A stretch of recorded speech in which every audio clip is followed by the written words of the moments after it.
도쿄의 한복판 번화가 시부야에서 일하는 평범한 일본 여성이 있습니다. 사토 아카리 26세. 광고회사에서 마케팅 기획자로 일하는 그녀는 지금까지 전형적인 일본식 연애와 결혼을 꿈꿔왔습니다. 하지만 최근 몇 달 사이 그녀 주변에서 놀라운 변화가 일어나기 시작했죠. 친구들이 하나둘씩 한국 남성을 선택하기 시작한 것입니다. 과연 일본 여성들에게 무슨 일이 벌어지고 있는 걸까요? 안녕하세요, 사토 아카리입니다. 저는 도쿄에서 태어나고 자란 평범한 직장 여성이에요. 광고회사에서 마케팅 기획 일을 하고 있고 올해로 입사 3년 차가 되었어요. 몇 개월 전까지만 해도 저는 일본 남성과의 연애와 결혼만을 생각했어요. 당연한 일이죠. 같은 문화, 같은 언어, 같은 가치관을 가진 사람과 만나는 것이 자연스럽다고 여겨왔으니까요. 그런데 지난달 정말 충격적인 소식을 들었어요. 회사 동기인 미유키가 한국 남성과 결혼한다는 거였어요. 미유키는 불과 6개월 전까지만 해도 역시 일본 남자가 최고야. 외국 남자들은 이해할 수 없어라고 말하던 친구였거든요. 결혼식 날 저는 정말 놀랐어요. 미유키의 표정이 그렇게 행복해 보일 수가 없더라고요. 그리고 그녀가 저에게 한 말이 지금도 기억에 생생해요. 아카리, 한국 남편이 정말 다정해. 일본 남자들과는 차원이 달라. 이렇게 세심하게 배려해주는 남자가 있다니 믿어지지 않아. 그날 밤 집에 돌아와서 잠이 안 오더라고요. 미유키의 변화가 너무 극적이었거든요. 궁금해서 인터넷을 뒤져봤어요. 그리고 정말 놀라운 통계를 발견했습니다. 2024년 한국 남성과 일본 여성의 결혼 건수가 1176건으로 급증했다는 거예요. 2022년 599건, 2023년 840건에서 계속 늘어나고 있었어요. 반대로 한국 여성과 일본 남성의 결혼은 147건으로 급감했더라고요. 더 충격적인 건 과거 데이터였어요. 1990년대에는 일본 남성과 한국 여성의 결혼이 8,940건이나 되었는데 지금은 1,232건으로 줄어들었다는 거예요. 완전히 역전된 거죠. 저는 그때 생각했어요. 이게 우연일까? 미유키만의 특별한 경우일까? 아니면 정말 뭔가 큰 변화가 일어나고 있는 걸까요? 다른 친구들은 어떻게 생각하고 있을까 정말 궁금했어요. 그리고 이 궁금증이 제 인생을 완전히 바꿀 줄은 그때는 몰랐어요. 미유키의 결혼식 이후 저는 주변 사람들의 연애 이야기에 더 관심을 갖게 되었어요. 특히 회사 여직원들과의 대화에서 정말 충격적인 사실들을 알게 되었거든요. 점심시간에 늘 함께 먹는 30대 선배 유카 언니가 이런 말을 했어요. 아카리, 요즘 우리 회사에 한국 남자들이 정말 인기야. 우리 부서 여자애들 절반 이상이 한국 남자친구 있어. 처음엔 농담인 줄 알았어요. 그런데 정말이더라고요. 28세 동료 나나는 더 직설적으로 말했어요. 일본 남자들은 너무 소극적이야. 데이트할 때도 여자가 다 결정해야 하고 연락도 성의 없이 하고. 한국 남자들은 정말 남자답게 리드해줘. 다른 동료들도 하나둘 이야기하기 시작했어요. 한국 남자들은 연애할 때 정말 적극적이야. 선물도 자주 주고 기념일도 잘 챙겨줘. 뭔가 로맨틱해. 저는 정말 놀랐어요. 이게 단지 몇 명의 개인적인 경험이 아니라 우리 회사 전체의 트렌드였던 거예요. 그래서 더 깊이 파고들어 조사해봤어요. 후생 노동성 데이터를 자세히 분석해보니 정말 흥미로운 패턴을 발견했어요. 1990년대에는 일본 남성과 한국 여성의 국제 결혼이 압도적으로 많았어요. 그때는 일본 경제가 한국보다 훨씬 좋았고 일본 남성들이 경제적으로 더 매력적이었거든요. 하지만 2000년대 들어서면서 서서히 변화가 시작되었고 2010년대부터는 확실한 역전 현상이 나타났어요. 특히 최근 5년간은 그 격차가 더욱 벌어졌고요. 점심을 먹으며 선배들과 더 깊은 이야기를 나눴어요. 40대 부장님도 요즘 젊은 여자애들 취향이 확실히 바뀐 것 같아. 내가 젊었을 때는 일본 남자가 최고라고 생각했는데 라고 하시더라고요. 저는 그날 깨달았어요. 정말 시대가 바뀌었구나. 우리 일본 여자들의 취향과 기준이 완전히 달라진 거야. 그리고 이 변화가 단순한 유행이 아니라 더 근본적인 이유가 있을 거라는 생각이 들었어요. 회사 동료들의 이야기를 들은 후 저는 정말 궁금해졌어요. 한국 남성들이 도대체 어떻기에 우리 일본 여성들이 이렇게 좋아하는 걸까? 친구들이 계속 추천하는 한국 드라마를 보기 시작했어요. 처음엔 단순한 호기심이었어요. 뭐가 그렇게 특별한지 한번 봐보자 정도의 마음이었죠. 그런데 첫 번째 드라마를 보고 나서 정말 충격을 받았어요. 남자 주인공이 여자 주인공을 대하는 모습이 정말 꿈에서나 볼 법한 모습이더라고요. 이런 남자가 정말 존재하나? 이게 제 솔직한 첫 반응이었어요. 로맨틱하면서도 든든하고 여자를 진심으로 아껴주고 세심하게 배려하는 모습. 마치 동화 속 왕자님을 보는 것 같았어요. 그리고 드라마를 보면서 자연스럽게 회사 남자 동료들과 비교하게 되더라고요. 차이가 정말 컸어요. 일본 남자들은 감정 표현을 잘 안 해요. 사랑한다는 말도 잘 안 하고 스킨십도 소극적이고요. 데이트할 때도 마찬가지예요. 일본 남자들은 더치페이를 당연시하고 데이트 코스도 여자가 정해야 하는 경우가 많아요. 심지어 기념일도 잘 까먹고요. 하지만 드라마 속 한국 남자들은 완전히 달랐어요. 여자를 위해서라면 뭐든 해주려고 하고 깜짝 이벤트도 자주 준비하고 항상 여자를 우선순위에 두더라고요. 너무 궁금해서 친구 미유키에게 물어봤어요. 드라마랑 실제가 같을까? 정말 한국 남자들이 저래? 미유키는 환하게 웃으며 대답했어요. 아카리 실제는 드라마보다 더 좋아. 한국 남자들은 정말 여자를 공주님처럼 대해줘. 내 남편도 매일 아침 사랑해라고 말해주고 퇴근할 때마다 고생했어라고 안아줘. 그 이야기를 들으니 정말 부러웠어요.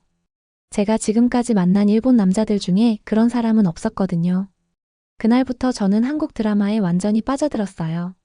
그리고 드라마를 볼 때마다 생각했어요. 나도 이런 남자친구가 있으면 얼마나 좋을까? 한국 드라마에 빠진 후 저는 한국 문화에 대해 더 알고 싶어졌어요. 그래서 한국어 학습 모임에 참가하기 시작했어요. 거기서 정말 놀라운 사실을 알게 되었어요.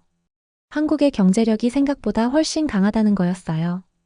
특히 한국의 1인당 GDP가 일본을 넘어섰다는 사실에는 정말 충격을 받았어요.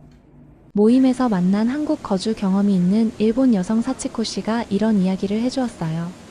한국 남자들은 경제적으로 정말 여유가 있어요. 데이트할 때 돈 걱정을 전혀 안 해도 되더라고요. 사치코 씨는 계속해서 설명했어요. 일본 남자들은 요즘 데이트할 때도 돈 때문에 스트레스 받는 경우가 많잖아요. 비싼 레스토랑 가자고 하면 부담스러워하고 선물도 가격 보고 고민하고. 그런데 한국 남자들은 여자를 위해서라면 기꺼이 지출해요. 정말 그런 것 같았어요. 제가 최근에 만난 일본 남자들을 생각해보니 데이트할 때마다 돈이 좀 라는 말을 자주 했거든요. 그럴 때마다 저도 위축되고 미안한 마음이 들었어요. 학습 모임에서 다른 일본 여성들의 이야기도 들어봤어요. 한국에서 일하고 있는 유리 씨는 한국 남자들의 경제관념이 정말 달라요. 일본 남자들보다 투자나 부동산에 대한 관심도 많고 미래 계획도 확실해요 라고 말했어요. 저는 그때 깨달았어요. 과거에는 일본 남성들이 경제적으로 더 안정적이었지만 이제는 상황이 완전히 바뀌었다는 것을요. 여자 입장에서는 경제적으로 여유 있는 남자와 함께 있을 때 더 안정감을 느낄 수밖에 없죠. 특히 젊은 한국 남성들의 경제적 지위가 일본 남성들보다 높아졌다는 통계를 보고 나서는 왜 일본 여성들이 한국 남성을 선호하는지 이해할 수 있었어요. 결혼을 생각했을 때도 마찬가지예요. 경제적으로 안정된 남성과 함께하면 미래에 대한 걱정이 덜하잖아요. 아이를 낳고 기를 때도 집을 구할 때도 훨씬 여유로울 수 있고요. 한국 문화에 대해 알아가면서 저는 친구들과 더 솔직한 대화를 나누게 되었어요. 특히 한국 남성들의 외모에 대해서 말이에요. 어느 날 친구들과 카페에서 한국 남성들의 사진을 보면서 이야기하게 되었어요. 솔직한 감정들이 자연스럽게 터져나왔어요. 정말 키가 크고 어깨도 넓어 보이네. 얼굴도 정말 잘생겼고 몸매도 좋아. 뭔가 남자다워 보여. 이런 이야기들이 계속 나오더라고요. 반면 일본 남성들에 대해서는 어떨까요? 솔직히 말하면 좀 아쉽긴 하지. 같은 평가가 나왔어요. 친구들도 비슷하게 생각하고 있었어요. 저도 솔직히 인정할 수밖에 없었어요. 회사 남자 동료들을 보면 키도 그리 크지 않고 체격도 왜소한 편이에요. 운동을 하는 사람도 많지 않고 패션 센스도 좀 아쉬운 경우가 많아요. 친구 나나는 더 직설적으로 말했어요. 한국 남자들은 키가 크고 어깨가 넓어서 정말 든든해 보여. 옆에 서 있으면 보호받는 느낌이 들 것 같아. 일본 남자들은 솔직히 좀 의존적으로 보일 때가 있어. 궁금해서 통계를 찾아봤어요. 한국 남성의 평균 신장이 175cm, 일본 남성은 172cm더라고요. 겨우 3cm 차이지만 실제로 봤을 때 느껴지는 차이는 훨씬 크더라고요. 그리고 한국 남성들은 운동에 대한 관심이 정말 높은 것 같아요. SNS를 보면 헬스장에서 운동하는 사진도 자주 올리고 몸 관리에 대한 의식이 확실히 다르더라고요. 외모 관리에서도 차이가 나요. 한국 남성들은 스킨케어도 열심히 하고 패션에도 관심이 많아요. 반면 일본 남성들은 솔직히 그런 부분에서는 좀 소홀한 편이죠. 친구 유미는 이렇게 말했어요. 한국 남자들은 자기 관리를 정말 잘해. 데이트할 때 봐도 항상 깔끔하게 차려입고 나와. 일본 남자들은 가끔 대충 입고 나오는 경우도 있잖아. 외모가 전부는 아니지만 솔직히 여자 입장에서는 키 크고 잘생기고 몸매 좋은 남자가 더 매력적으로 느껴지는 게 사실이에요. 그리고 그런 면에서 한국 남성들이 확실히 우위에 있다는 걸 인정할 수밖에 없었어요. 외모뿐만 아니라 한국 남성들의 매너와 배려심에 대한 이야기도 정말 많이 들었어요. 특히 회사 후배 아야가 한국 남성과 데이트하는 이야기를 들려줬을 때는 정말 부러웠어요. 언니 정말 달라요. 식당에 가면 젓가락을 놓아주고 음식도 덜어주고 의자도 빼주고 완전 공주님 대접을 받는 기분이에요. 아야는 눈을 반짝이며 계속 이야기했어요. 문 열어주는 건 기본이고 길을 걸을 때는 항상 차도 쪽으로 서주고 계단에서는 아래쪽에서 받쳐주고 이런 세심한 배려를 받아본 게 처음이에요. 이에 비해 제가 최근에 만났던 일본 남성들은 어땠을까요? 더치페이는 기본이었고 문도 먼저 나가버리고 연락도 며칠씩 안 했어요. 데이트 장소도 제가 정해야 하는 경우가 많았고요. 친구 유미는 더 구체적으로 비교해줬어요. 한국 남자는 데이트 계획을 정말 세심하게 세워와. 맛있는 레스토랑 예약해놓고 영화표도 미리 사놓고 선물도 자주 주고 기념일도 절대 안 까먹어. 일본 남자들한테는 그런 걸 기대하기 어렵지. 정말 그런 것 같았어요. 일본 남자들은 깜짝 이벤트나 로맨틱한 서프라이즈 같은 걸 잘 안 해요. 오히려 그런 걸 부담스러워하는 경우가 많죠. 회사 선배 마이코 언니의 경험담도 인상적이었어요. 한국 남자친구는 내가 힘들어할 때 정말 세심하게 챙겨줘. 생리할 때는 따뜻한 차를 끓여주고 스트레스 받을 때는 마사지도 해주고. 일본 남자들은 그런 거 잘 모르잖아. 저는 그 이야기들을 들으며 깨달았어요. 이건 단순히 문화 차이가 아니라 여자를 대하는 태도 자체가 다른 거구나. 한국 남성들은 여자를 정말 소중하게 여기고 행복하게 해주려고 노력하는 것 같아요. 반면 일본 남성들은 솔직히 그런 면에서는 좀 부족한 것 같아요. 연락하는 방식도 달라요. 한국 남자들은 잘 자 좋은 하루 보내 고생했어 같은 따뜻한 메시지를 자주 보내주는데 일본 남자들은 업무적인 연락이 대부분이에요. 작은 차이 같지만 여자 입장에서는 이런 세심한 배려들이 정말 소중하게 느껴져요. 친구들의 이야기를 듣고 나니 저도 직접 경험해보고 싶어졌어요. 그래서 매칭 앱을 시도해보기로 했어요. 앱에 가입하고 나서 정말 놀랐어요. 한국 남성을 찾는 일본 여성들이 정말 많다는 걸 발견했거든요. 검색 조건에서 국적 한국을 선택하는 일본 여성들이 상당히 많았어요. 더 놀라운 건 앱 운영진의 증언이었어요. 고객센터에 문의했더니 최근 1년간 한국 남성을 선호하는 일본 여성 회원이 급증했습니다. 반대로 일본 남성을 찾는 한국 여성은 거의 없어요 라고 하더라고요. 온라인 한국어 학습 커뮤니티에도 가입해봤어요. 거기서도 비슷한 현상을 발견했어요. 회원 소개를 보니 90% 이상이 한국 남성과 만나기 위해서 한국 남자친구를 사귀고 싶어서라고 솔직하게 동기를 밝히고 있었어요. SNS도 마찬가지였어요. 해시태그 한국 남자친구, 해시태그 한국 남편, 해시태그 한일 커플 같은 해시태그가 일본 여성들 사이에서 정말 인기더라고요. 매일 수백 개의 게시물이 올라와요. 인스타그램에서 한국 남성과 사귀는 일본 여성들의 계정을 보면 정말 행복해 보여요.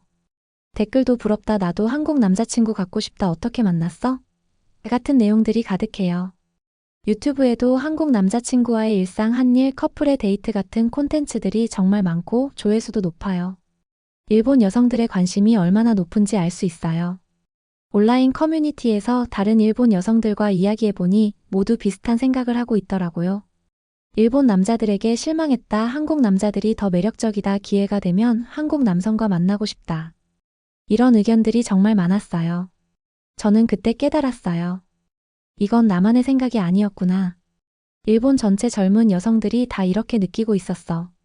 디지털 시대 덕분에 국경을 넘나드는 만남이 가능해졌고 한국 남성들의 매력이 일본 전역에 빠르게 확산되고 있었던 거예요.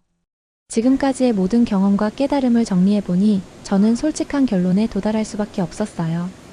친구들의 행복한 모습을 봤고, K드라마에서 이상적인 남성상을 발견했고, 경제적 안정감도 확인했고, 뛰어난 외모와 체격도 인정했고, 세심한 배려와 매너의 차이도 체감했어요. 한국 남성들이 모든 면에서 일본 남성들보다 매력적이라는 것을 인정할 수밖에 없었어요. 이건 편견이 아니라 객관적인 사실들에 근거한 판단이었어요. 회사에서 점심을 먹으며 동료들에게 솔직하게 말했어요. 나도 이제 한국 남자친구를 만들어 보려고 해. 일본 남자들과는 뭔가 확실히 다른 것 같아. 동료들은 모두 공감하며 응원해줬어요. 좋은 생각이야. 한국 남자들 정말 좋더라. 우리가 도와줄게라고 말해줬어요. 그날부터 저는 더 구체적인 계획을 세웠어요. 한국어 공부를 더 열심히 하기 시작했고 한국 여행도 계획했어요. 한국 문화를 더 깊이 이해하고 싶었거든요. 매칭 앱에서도 한국 남성들과의 매칭을 시도해봤어요. 아직 실제로 만나지는 못했지만 대화를 나눠보니 정말 다르더라고요. 일본 남성들보다 훨씬 적극적이고 배려심도 깊고 대화도 재미있었어요. 그날 밤 일기에 이렇게 썼어요. 이제 일본 여성들의 기준이 완전히 바뀌었다. 한국 남성이 우리가 원하는 이상적인 남성상이 되었다. 이것은 단순한 유행이 아니라 시대의 변화다. 정말 그런 것 같아요. 제 주변을 봐도 한국 남성을 선호하는 일본 여성들이 점점 늘어나고 있어요. 그리고 그런 선택을 한 친구들은 모두 더 행복해 보여요. 저도 이제 확신을 갖게 되었어요. 한국 남성들은 경제력, 외모, 체격, 매너, 배려심 등 모든 면에서 일본 남성들을 압도하고 있다는 것을요. 이것은 객관적인 사실이고 우리 일본 여성들이 더 나은 선택을 하고 있는 거예요. 몇 주 전에는 상상도 못했던 일이지만 이제 저도 한국 남성과의 진지한 만남을 기대하고 있어요. 한국어 공부도 더 열심히 하고 있고 한국 문화도 더 깊이 알아가고 있어요. 제 마음속에는 이미 한국 남성에 대한 확신이 자리 잡고 있었어요. 그리고 이런 변화는 저뿐만 아니라 일본 전체 젊은 여성들에게 일어나고 있는 거대한 흐름이라는 것도 알게 되었어요. 앞으로 이런 트렌드는 더욱 가속화될 것 같아요. 한국은 모든 면에서 일본을 앞서가고 있고 한국 남성들이야말로 진정한 21세기 이상형이 되었으니까요. 저의 이야기가 같은 고민을 하고 있는 다른 일본 여성분들에게도 도움이 되었으면 좋겠어요. 더 나은 선택을 할 용기를 가지셨으면 해요.